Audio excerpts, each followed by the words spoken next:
a socialist and a capitalist walk into a bar, what happens? You're about to find out. Ho, ho, ho, Merry Christmas. This is Talk to Me, Taylor. Deemed the celebrity whisperer by Playboy. This is the best interview of the day. Thanks for having me. You hit the nail on the head. 100%. Period, yeah. Touch them, Chris. They're cracking me up. Wear them, baby. She's good. Taylor Ferber.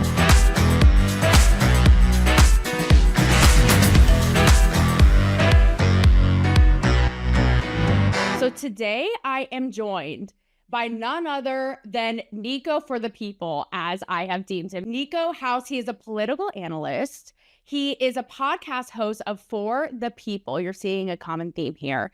And he is a content creator for Hotspot Media. Now, Niko, you and I were jiving beforehand, making fun of Elon Musk in all of his autism glory. But I have to say, you and I on certain things could not be further apart, but we see eye to eye on a lot. Yeah, honestly, but see, here's the funny part about that, Taylor. That's kind of how my relationship is with most of my friends. So, if we agree on everything, you'd be weird. It's more fun that way. For example, okay, I think we see eye to eye on things like, the PC culture went way too far. Biological sex is a real thing. We're distrustful of the systems and the powers that be.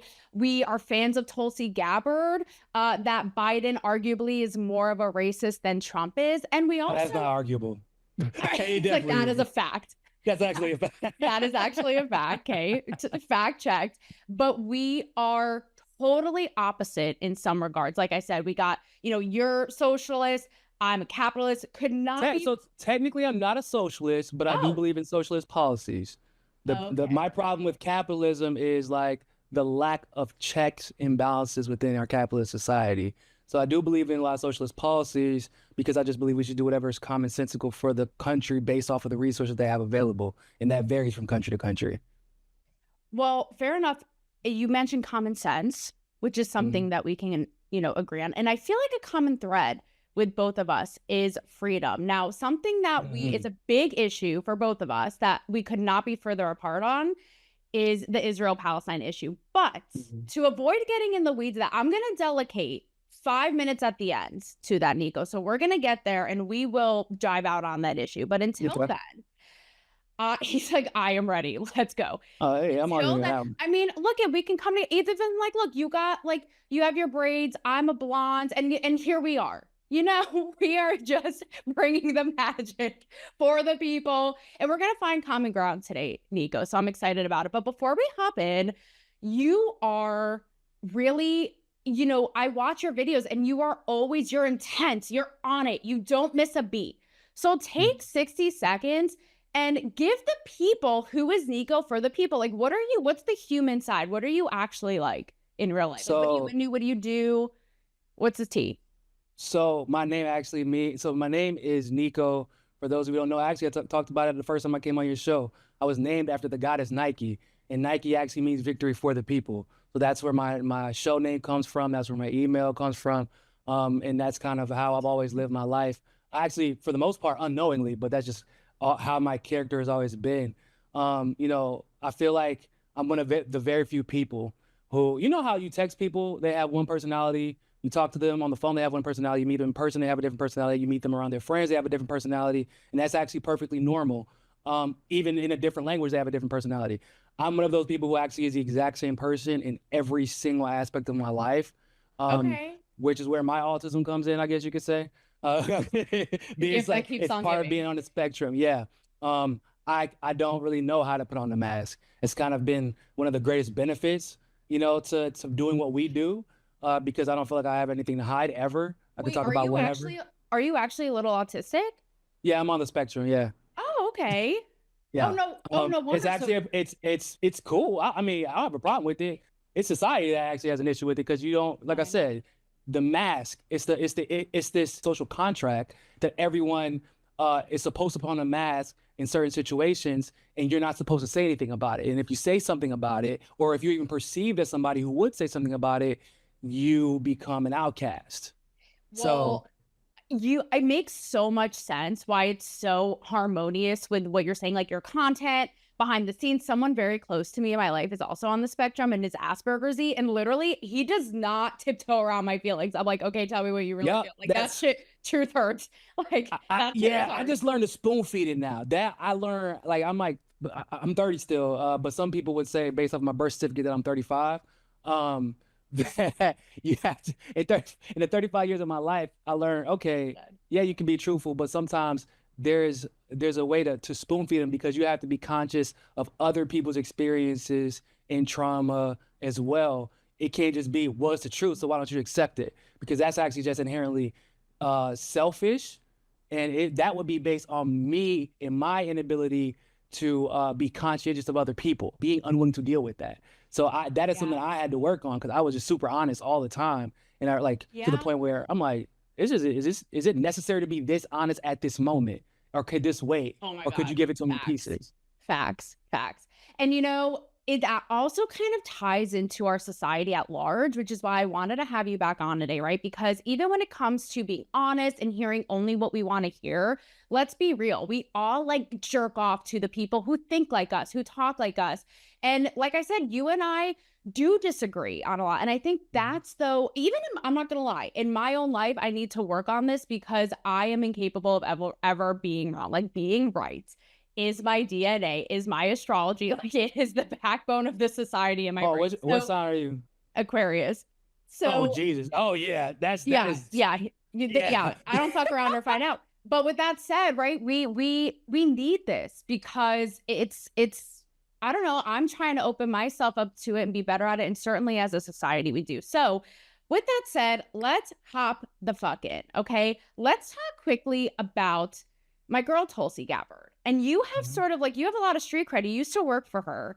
And I think that what's happening with her is so emblematic of this transformative moment, right? We're seeing her and other really big Democrats now flipping, Joe Rogan, Elon Musk, right? So, and she's now part of Trump's administration. She's going to be the DNI. She's actually a pretty big position. Yeah, it is. So what do you make, Niko, after working with and for her, of that? And also, people are talking about right now the future of the Dems. Are they just too far gone? Can they get their shit together? Or do you think there will be an emergence of a new party?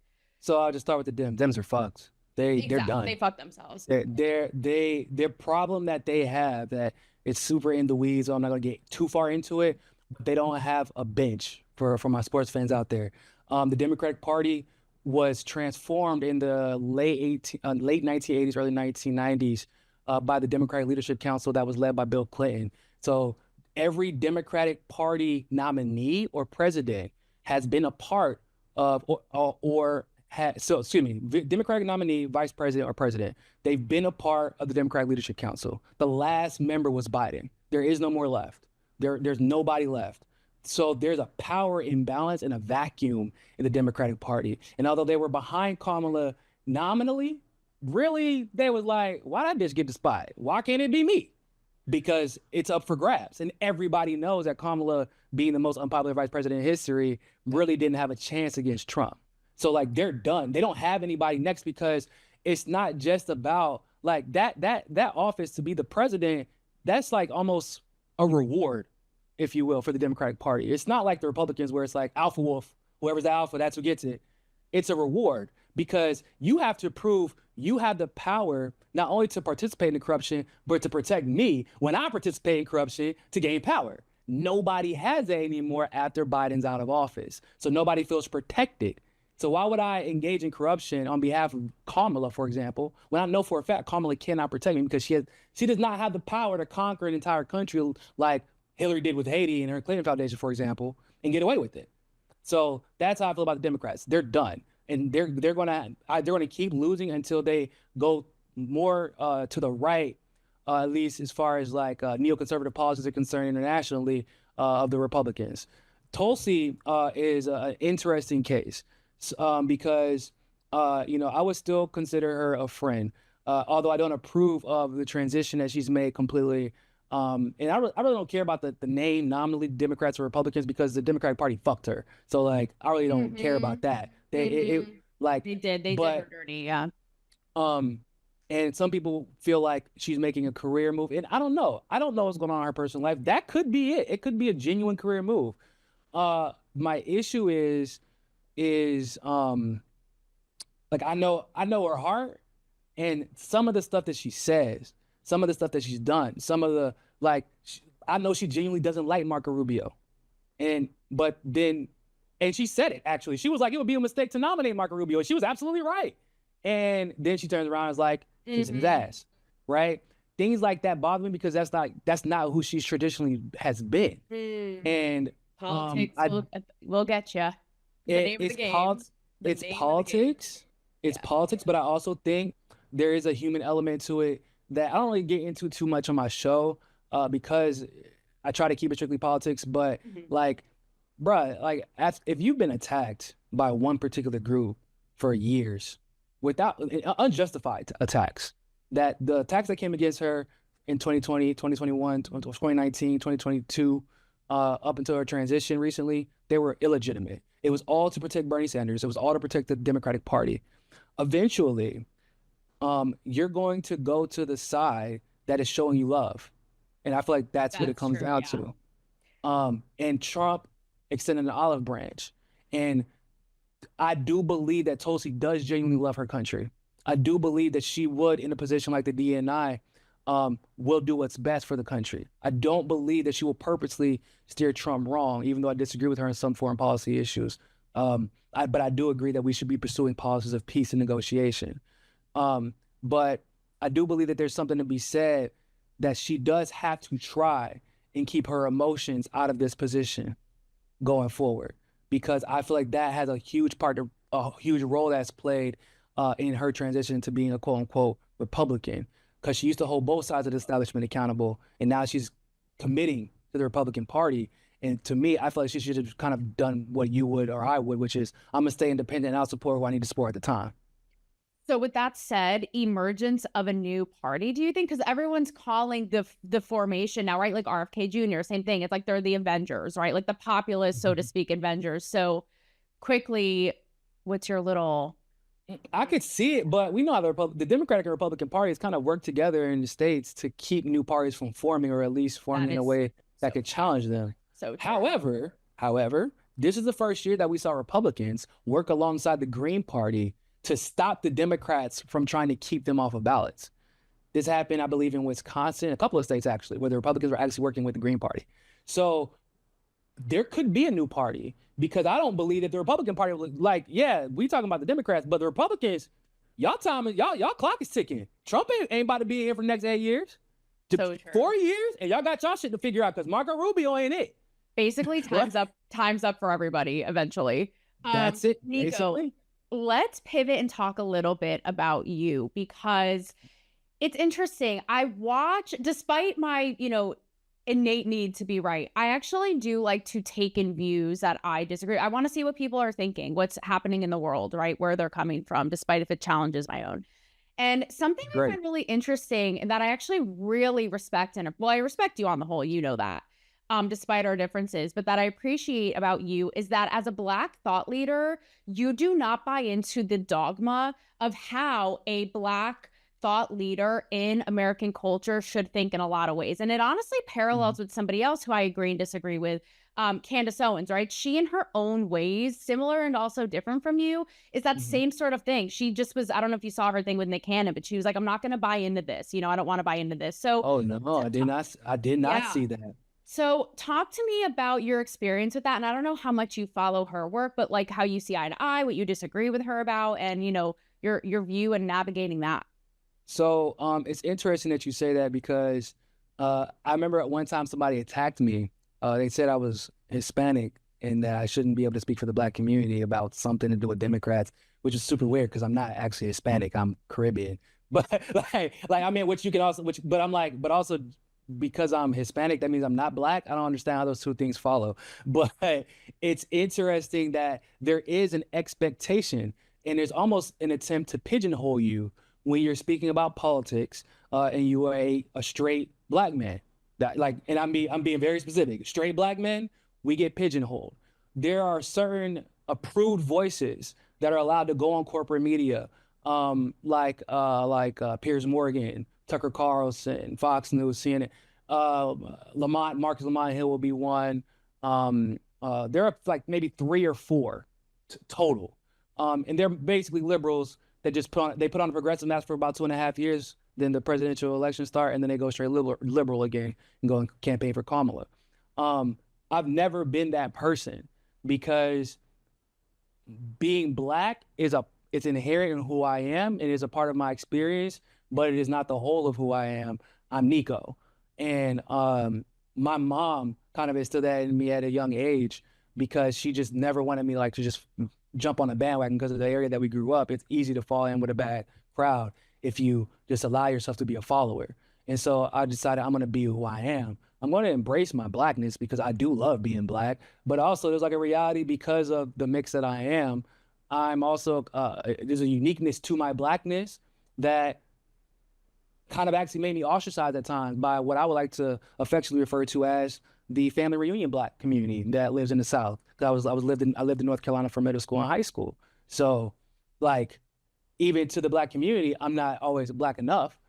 And when you can understand me. How, Niko? Like, what's an example of a narrative that you're like, sorry, no, I'm not going to buy into this? So like with Nick Cannon, with Candace Owens, for example, he was really, and her whole thing with like exposing Black Lives Matter, like that's a whole other thing. But he was basically like, look, like we come from enslaved people, like sort of like,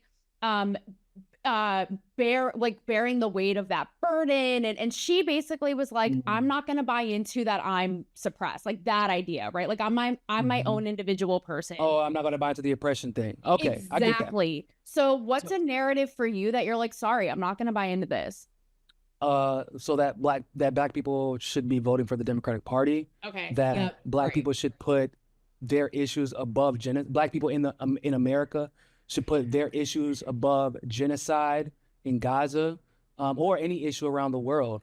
I feel like, and I also just feel like it's important to call out the ways that the Black community fails itself by working against itself.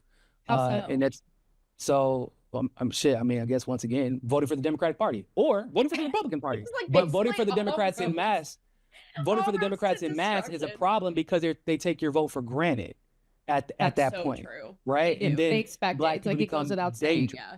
Exactly. And then the Black people who get in power become dangerous because they're just weaponized by the same white people that Nick Cannon would complain about. They're weaponizing the Kamalas, they're weaponizing the Cory Bookers and the Hakeem Jeffries, and then the Black people, only because they are Black, are unwilling to call them out. I do not buy into that. I'm not going to just support you because you're Black. If anything, you have a higher burden than me because you have more responsibility to your community, like any voter bloc should and would expect. So that's a lot to think about there. And that's sort of what you laid out, and that sort of cyclical, intrinsic cycle of what happens. I don't know what says transition better from narratives as a Black man to OnlyFans. And I mean, just want a smooth transition to an OnlyFans girl breaking the record of boning at 1,000 guys in a day. So that's shall we, Niko? I mean, that's how we roll here, right? We're that's like so we wild. said, we come balls out swinging on this show. Ho, ho, ho's. Very hey, expectations of being a Black man, expectations of being a woman, right? It's kind of a transition. He's like society at work.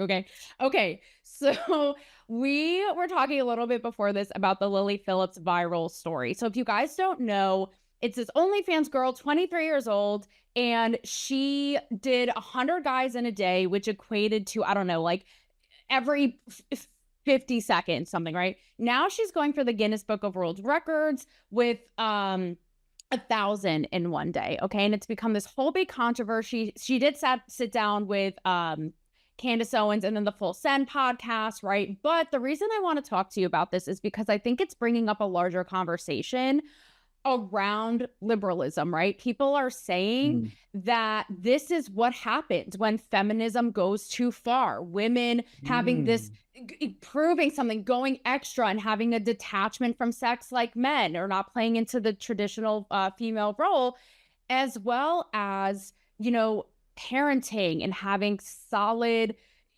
parental figures in your life and all this. And I bring this up because in the interview with Candace, this woman, Lily, says, basically, like, this is backed by liberal ideology. And Candace says, I would disagree. I think, and granted, Candace Owens comes from her morality. This is demonic. This is a sin, right? Viewpoint. But she's like, I know liberals and conservatives who would agree that this is immoral, right? So I would agree with her. And people would categorize me as leftist, and I'm about as free thinking as you can get.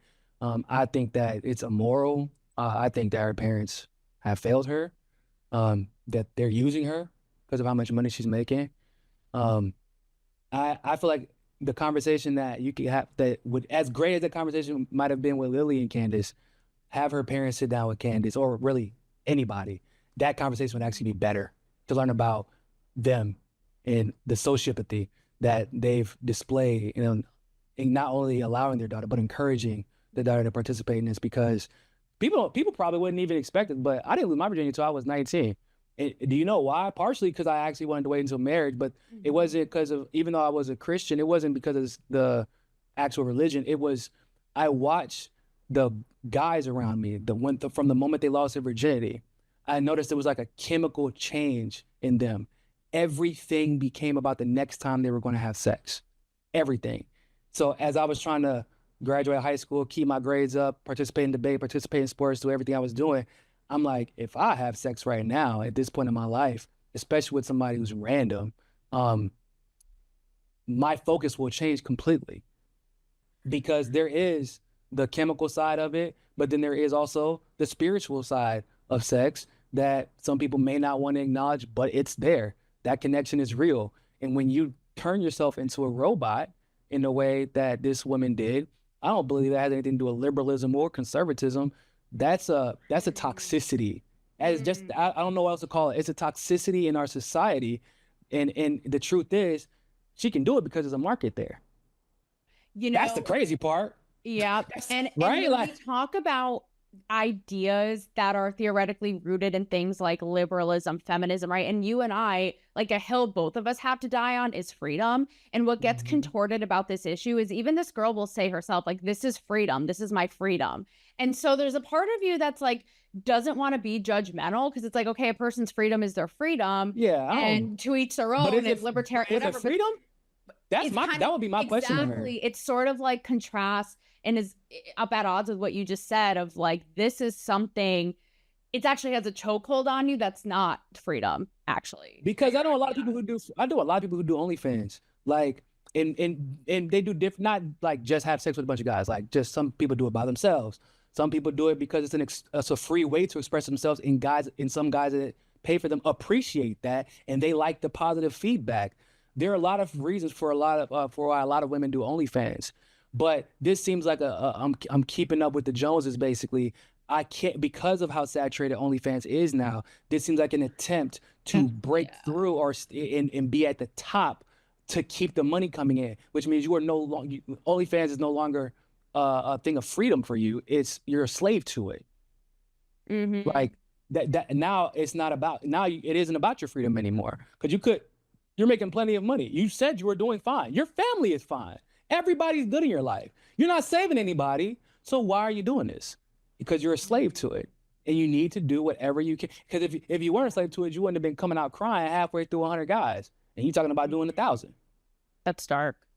Right? But it's true. And it's also something like I explore on the show a lot, which is the over sensationalized, like, pick me. But this is just almost like a caricature satire. Steroids. Like, yes. And like, what the fuck screams out pick me more than, hey, 1,000 guys, come pick me, please? Like, it's a lot. Jesus Christ. It's a lot. But I love that I love your point of view, because like everything you said with your identity, it's like we put people in these boxes. I had Joy Vila on, who is opposite. Oh, I love Joy. In a lot of ways, and she said the same thing. I'm Latina, Black, but they think I have to do this, that.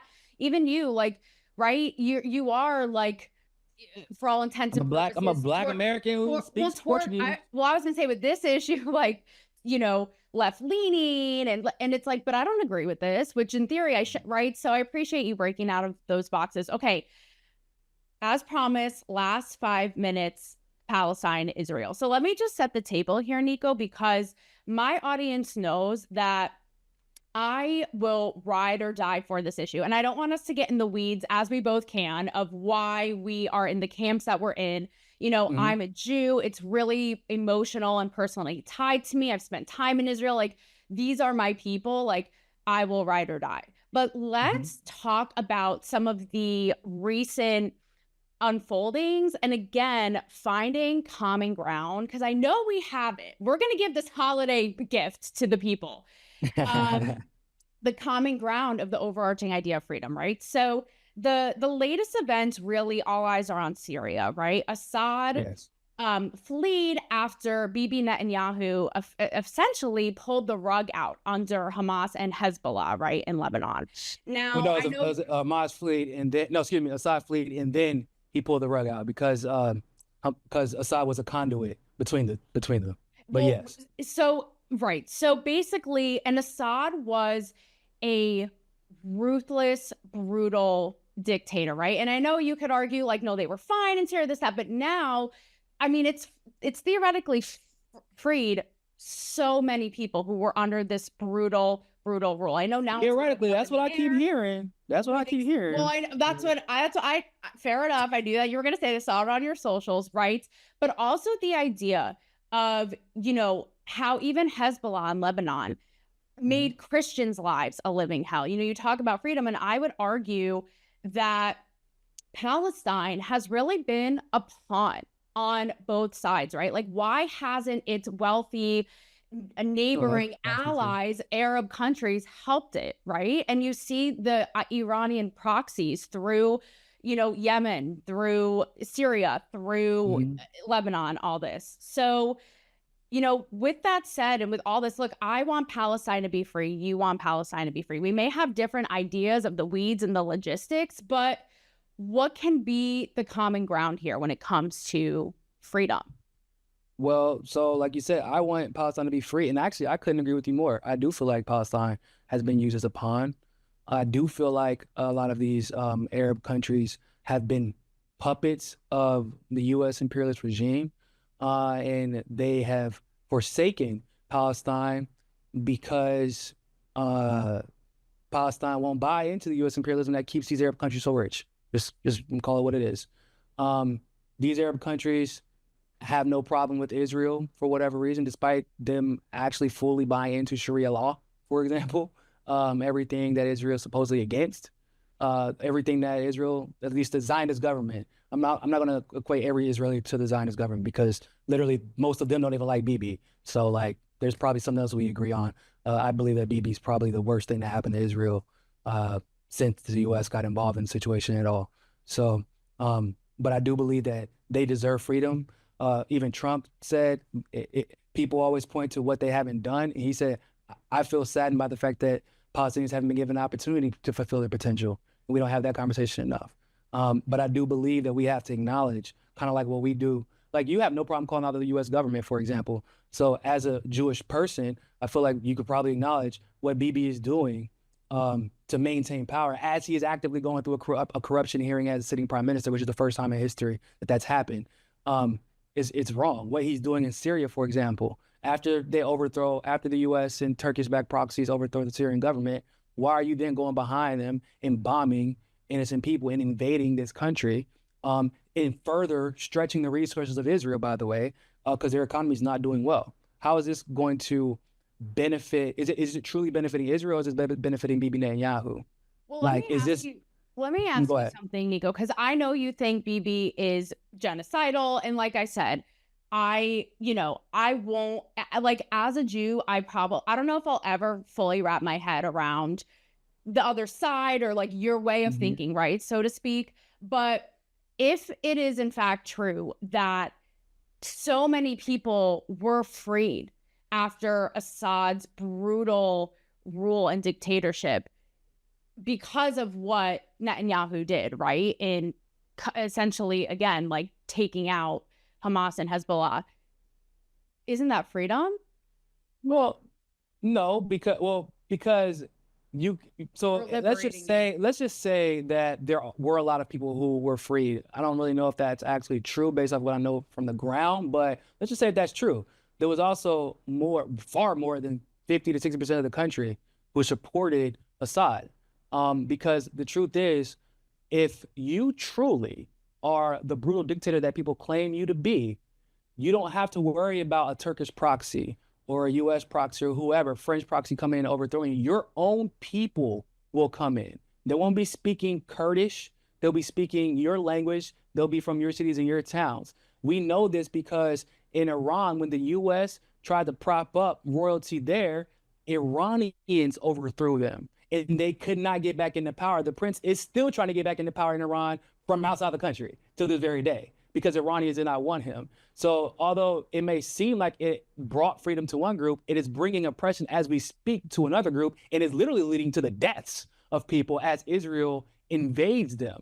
And is it really freedom if the new regime that was appointed, not elected, by the US government isn't doing anything to help them, allowing Israel to kill them and terrorize them, and is not pursuing democracy? Because now they don't even have a choice in who's in charge. So how is that freedom? I do agree with you. They do deserve freedom.